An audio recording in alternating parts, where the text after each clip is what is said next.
Penciptaan Nabi Adam alaihissalam dan hikmah dari penciptaannya. Sebelum menciptakan Nabi Adam alaihissalam, Allah Subhanahu wa Ta'ala telah memberitahukan kepada para malaikat bahwa Allah akan menciptakan seorang khalifah di muka bumi, sebagaimana diterangkan melalui firman-Nya dalam Al-Quran. Sesungguhnya, aku hendak menjadikan seorang khalifah di muka bumi. Menurut ayat tersebut, Allah memberitahukan bahwa Dia akan menciptakan Adam dan keturunannya, yang sebagiannya akan menguasai atas sebagian yang lain. Sebagaimana dalam firman-Nya dalam surah Al-An'am ayat 165.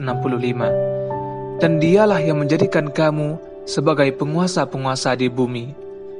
Tentunya, dengan penciptaan manusia sebagai khalifah di muka bumi, para malaikat pun bertanya kepada Sang Maha Pencipta.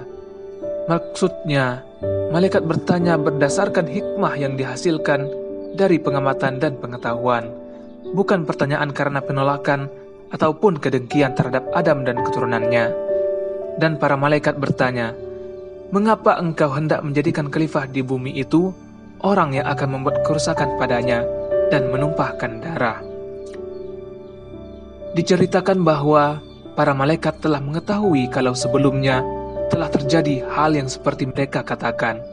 Karena sebelum Adam diciptakan, para malaikat menyaksikan sendiri jin-jin yang diciptakan Allah telah melakukan kerusakan di bumi. Namun, setelah itu Allah mengutus para malaikat untuk mengusir jin-jin itu ke wilayah pesisir. Para malaikat menegaskan kembali pertanyaannya kepada Allah Subhanahu wa Ta'ala. Mengapa Allah menjadikan manusia khalifah di muka bumi?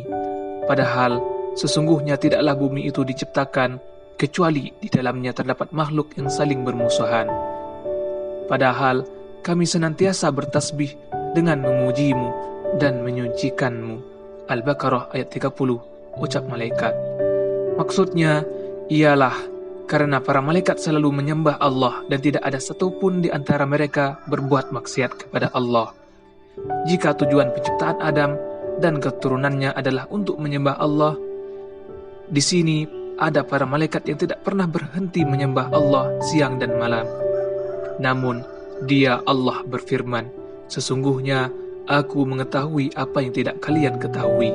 Dan Allah menjawab pertanyaan dari para malaikat, kenapa menciptakan manusia, sedangkan di sisinya terlalu ada malaikat yang menyembah Allah siang dan malam.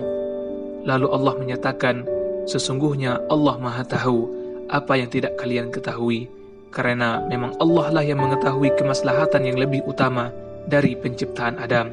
Bisa juga, seperti yang kita ketahui di antara keturunan-keturunan Adam, ada yang menjadi Rasul, Nabi, para syuhada, dan orang-orang saleh yang dicintai oleh Allah Subhanahu wa Ta'ala.